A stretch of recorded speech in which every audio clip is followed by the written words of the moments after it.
Hello friends, trade receivable discounting system, that is a TREDS trades. So basically trade receivable discounting system से पहले discounting का मतलब हम समझते हैं राइट। रिसीवेबल डिस्काउंटिंग होता है देखो ये एक सेलर है, यस इज द सेलर, उसने गुड्स सेल किए बी बायर को राइट, इसने दिए गुड्स राइट। लेकिन बी बोलता है कि मैं आपको जो आपका इनवॉइस का बिल है वो मान लो 90 डेज के बाद दूंगा राइट। बी के पास अभी पैसा नहीं है, लेकिन सेलर को तो ज़रूरत है पैसे की राइट, उसके पास ये इनवॉइस भी है। तो सेलर वो बिल लेके मान लो बैंक ऑफ बड़ौदा में जाता है।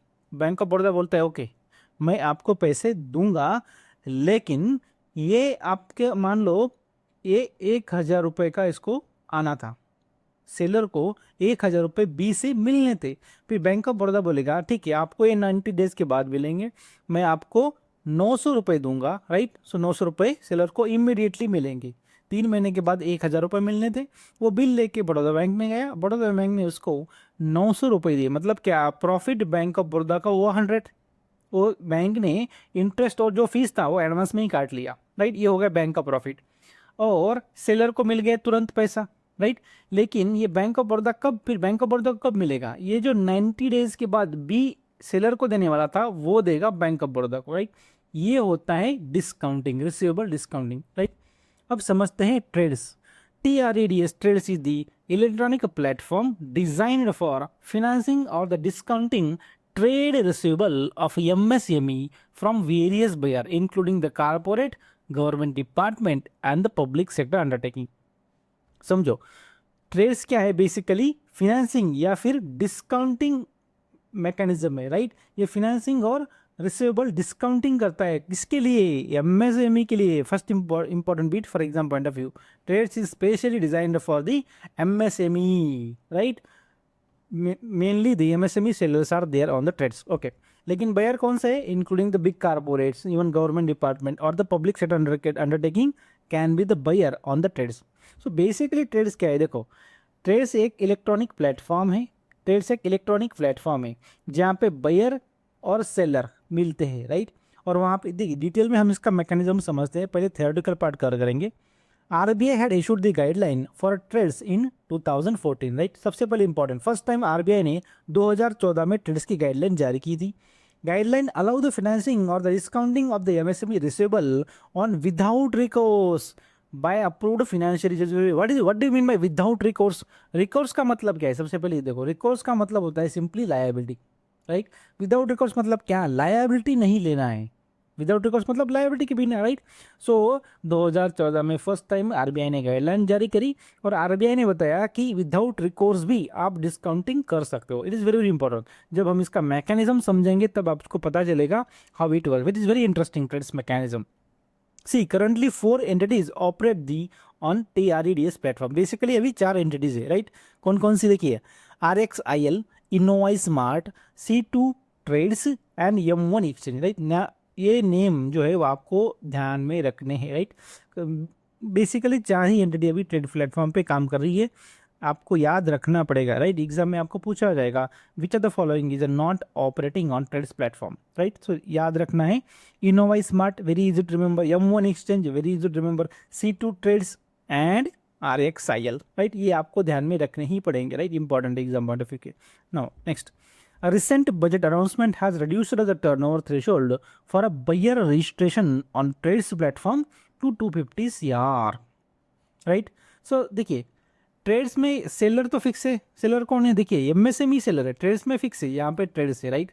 और यहाँ पे सेलर कौन सा है, MSME सेलर फिक्स है, MSME सेलर राइट। लेकिन बायर कौन सा है, बायर जो होता है बायर है यहाँ पे बिग कारपोरेट, गवर्नमेंट डिपार्टमेंट और द पब्लिक सेक्टर अंडरटेकिंग। और जो कारपोरेट है उसके लिए क्या कंडीशन है, उसके लिए उसका मिनिमम टर्नओवर 250 करोड़ होना चाहिए राइट। मतलब क्या, अगर आपकी कंपनी का टर्नओवर 250 करोड़ है then only you can be the buyer on the TReDS platform right. Simple सी बात है, अगर आपकी कंपनी का टर्नओवर 250 करोड़ या फिर उससे ज़्यादा है तो ही आप ट्रेड्स के ऊपर जाके परचेस कर सकते हो। सेलर फिक्स है MSME राइट। अब देखते हैं, देखिए विदाउट रिकोर्स का मतलब क्या है, हम समझते हैं without recourse in detail right. देखिए मान लो यहाँ पे एक सेलर है यस राइट, और यहाँ पे एक बायर है बी राइट।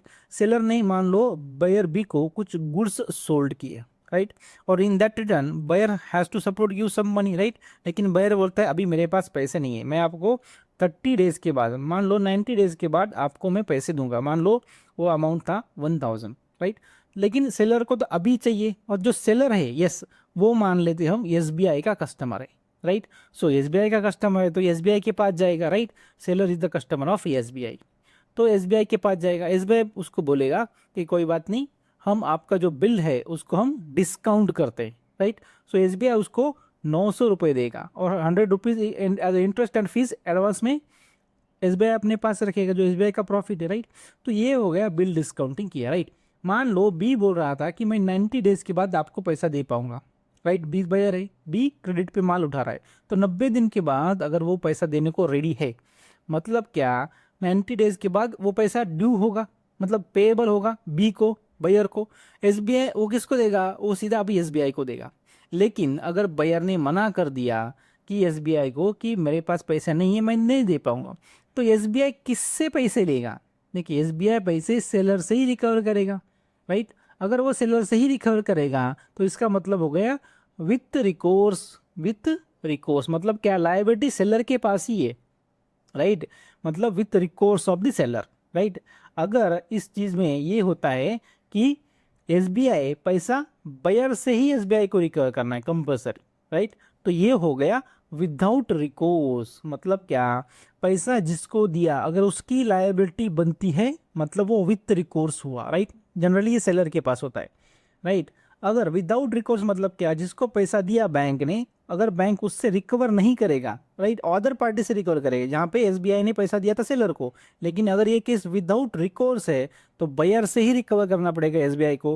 वो वो बहुत ही डिफिकल्ट होता है, right. Without recourse hardly recoverable है, मतलब उसमें प्रोबेबिलिटी ऑफ डिफॉल्ट बहुत ज़्यादा होती है, राइट, क्योंकि बायर क्यों पे करेगा ना, थर्ड पार्टी है। तो इन दैट वे इसे हम कहेंगे without recourse. So simply with recourse का मतलब होता है लायबिलिटी होना, और विदाउट रिकॉर्स मतलब कोई भी लायबिलिटी नहीं होना, राइट। सो बेसिकली ट्रेड्स में चार पार्टी इन्वॉल्व होती है। What are the party involve in the TReDS? TReDS में बेसिकली देखो, ट्रेड्स एक प्लेटफॉर्म है जो बायर और सेलर को जोड़ता है। बायर यहाँ पे बायर होता है, यहाँ पे सेलर होता है, राइट। और एक होता है फिनेंशियली, लाइक बैंक और अदर फैक्टरिंग कंपनीज। तो बेसिकली सेलर है, और only MSME can be the seller on the TReDS. It is very very important. For example to view, buyer कौन होता है ट्रेड्स पे? कारपोरेट, गवर्नमेंट और government department, public sector undertaking, ये होते हैं यहाँ पे बायर्स, राइट। और कारपोरेट के लिए टर्नओवर मिनिमम 250 करोड़ होना चाहिए। और फिनेंशियरी आती है जो कि बिल डिस्काउंटिंग करती है, रिसीवेबल डिस्काउंटिंग करती है, राइट, लाइक अ बैंक और other financial institution on the factoring companies. और लास्ट में आता है एंट्री इंश्योरेंस कंपनीज का। ये देखिए इंश्योरेंस कंपनीज को रिसेंटली परमिट किया गया है एज अ फोर्थ पार्टिसिपेंट। क्यों? क्योंकि क्या होता था, seller seller sell seller sell करेगा, बायर बाई करेगा, और बैंक जो है वो पैसा देगा, राइट। यहाँ पे मान लेते सेलर है, राइट, यहाँ पे बायर है, बैंक सेलर को तो पैसा दे देता है। लेकिन अगर ये विदाउट रिकोर्स है तो सेलर बोलेगा मैं तो अभी पैसा नहीं दूंगा, विदाउट रिकोर्स है तो लायबिलिटी बैंक की किसके पास है? बैंक रिकवरी करनी पड़ेगी बायर के पास से। तो इस टाइम बायर रिस्क बहुत ज़्यादा होता है ना बाई, क्योंकि पैसा दिया है सेलर को, रिकवर करना है बायर से, यहाँ पे बैंक बीच में फंस जाता है। ये होता है विदाउट रिकोर्स, राइट। तो ये रिस्क मिटिगेट करने के लिए इंश्योरेंस को इन्होंने क्या किया, इंट्रोड्यूस किया। सबसे पहले इंपॉर्टेंट बात, ये ट्रेड्स जो मैकेनिज्म है ना वो हेल्पफुल है टू हेल्प द MSME जो सेलर है उनको हेल्प करने के लिए। तो जो प्रीमियम पे करेगा इंश्योरेंस का वो सेलर से रिकवर नहीं किया जा सकता, ये RBI ने बोला है, राइट। सो ये इंपॉर्टेंट चीज़ें हैं छोटी छोटी जिससे क्वेश्चन आपके एग्जाम में बन सकते हैं। अब हम देखते हैं डिटेल में ट्रेड्स वर्क कैसे होता है, ट्रेड्स मैकेनिज्म। देखो ये है आपको, मान लो ट्रेड्स मैकेनिज्म, ये बेसिकली क्या है, एक ऑनलाइन सिस्टम है, एक ऑनलाइन पोर्टल है ट्रेड्स, राइट। तो basically trade receivable discount system एक ऑनलाइन पोर्टल है, राइट। अब यहाँ पे एक होता है सप्लायर, सप्लायर सिर्फ और सिर्फ MSME ही होगा। और बायर है, यहाँ पे बायर कौन हो सकता है? कारपोरेट हो सकता है, government department, public sector undertaking. Generally हम बोलते हैं कि कारपोरेट है। मान लो यहाँ पे एक सप्लायर है AB एंटरप्राइजेस, राइट, एक माइक्रो एंटरप्राइजेस है AB एंटरप्राइजेस, जो हम मानते हैं कि मैंने एक कुछ स्टील मैन्युफैक्चर कर रहा है, राइट। और बायर है यहाँ पे मान लो कारपोरेट बायर है, तो Hero Honda company, right, it will be the buyer, ऐसा हम मानते हैं कि हीरो होंडा बायर है। और वो जो AB एंटरप्राइजेस है वो अपने कुछ पार्ट्स ट्रेड्स पे बेचता है, और बायर है हीरो होंडा, वो ट्रेड से उसको खरीदना, राइट। अब देखिए होता क्या है, जब सप्लायर और बायर में बात होगी, सप्लायर बायर को गुड्स सप्लाई करेगा, राइट, गुड्स सप्लाई, तो बायर को गुड्स मिल गए। इसके बाद सप्लायर जो है इनवॉइस इशू करेगा, राइट, और इनवॉइस ट्रेड से रूट करेगा, ट्रेड ऑनलाइन प्लेटफॉर्म से रूट करेगा, राइट। जब इससे रूट होगी तो बायर को दिखेगी, राइट। जब बायर उस इनवॉइस को अप्रूव करेगा फॉर द पेमेंट, राइट, तो वो ट्रेड में अपडेट हो जाएगा। मतलब इनवॉइस जनरेट किया सप्लायर ने, ट्रेड के पास पहुंचा, उसके बाद बायर ने ट्रेड्स प्लेटफॉर्म पर उस इनवॉइस को अप्रूव किया, राइट। अब इनवॉइस देखो, माल बायर चेक करेगा, जो भी हमें इनवॉइस में लिखा है वही हमें गुड्स मिले क्या नहीं, उस हिसाब से बायर अप्रूव करेगा। उसके बाद ये बात हो गई गुड्स डिलीवरी और इनवॉइस अप्रूव होगी। उसके बाद पिक्चर में आता है फिनेंस बैंक, इसके बाद बैंक पिक्चर में आता है, राइट। अब सप्लायर को पैसे चाहिए, राइट, और बायर बोल रहा है कि मैं कुछ दिन के बाद दूंगा, राइट। तो उसमें बैंक और other financial institution, factoring companies picture में आती है।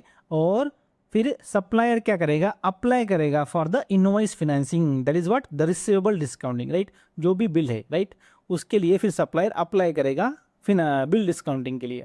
फिर उसके बाद ये होने के बाद जो लेंडर है, लाइक डिफरेंट बैंक्स है, फाइनेंशियल इंस्टीट्यूशन है, जो उस जो भी इसने रिक्वेस्ट की है उसको अप्रूव करेगा सिस्टम में।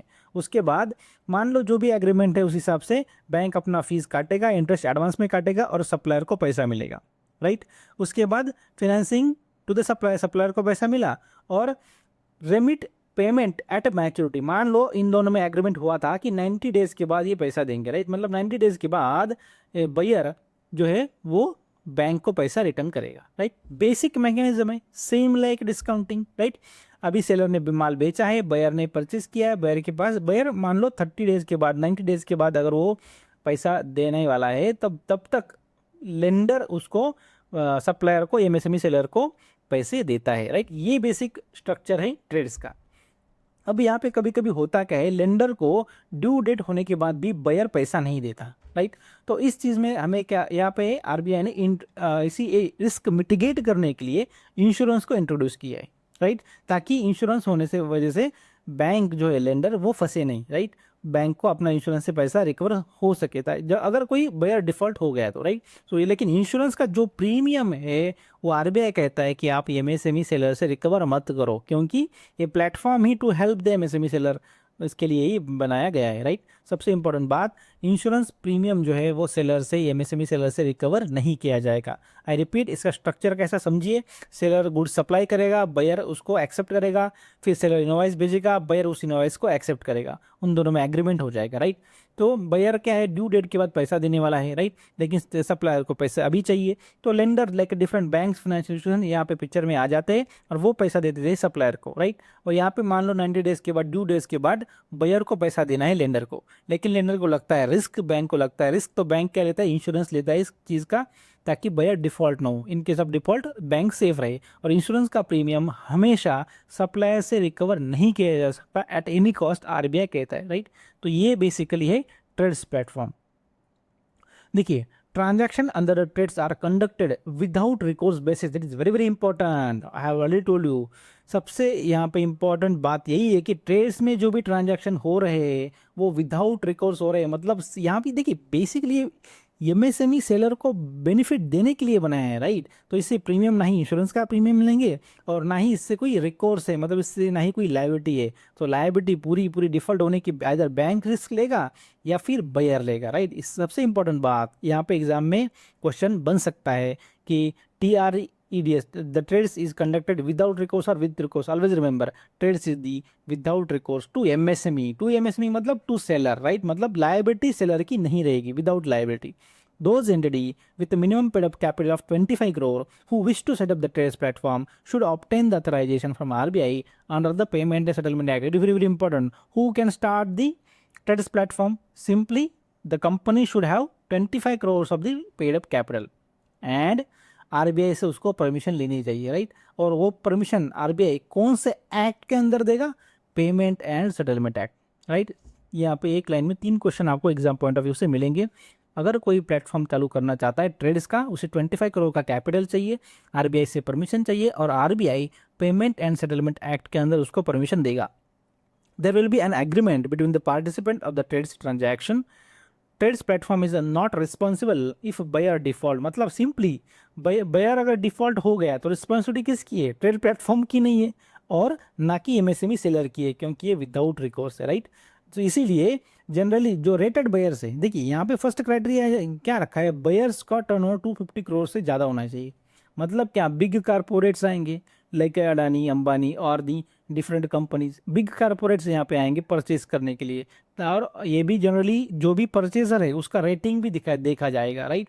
Generally the good rated buyers are accepted.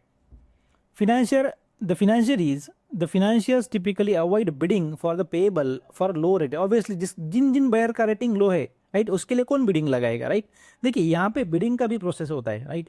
मान लो यहाँ पे इनवॉइस इन्होंने भेजा, इन्होंने एक्सेप्ट किया, फिर सप्लायर ने इनवॉइस फिनेंसिंग के लिए बिड के लिए अप्लाई किया, तो डिफरेंट बैंक आएगी पिक्चर में, एक ही बैंक नहीं आएगा। बैंक ऑफ बड़ौदा आएगा, फिनेंशियल इंस्टीट्यूशंस आएंगे, एसबीआई आएगा, बहुत सारे बैंक आएंगे। और जो बैंक लो इंटरेस्ट अप्लाई करेगा, लो प्रोसेसिंग फी अप्लाई करेगा, वही बिड जीतेगा, right. So basically generally financial मतलब बैंक जनरली जिस बायर का रेटिंग लो है, क्योंकि रिस्क तो किसके पास है, बैंक के पास आएगा डिफॉल्ट होने का। बायर डिफॉल्ट होगा तो बैंक का पैसा डूबेगा, राइट। सो लो रेटेड बायर को जनरली बैंक बिड नहीं करता है। बिड मतलब क्या, उसे बोली लगाना, बाय करना।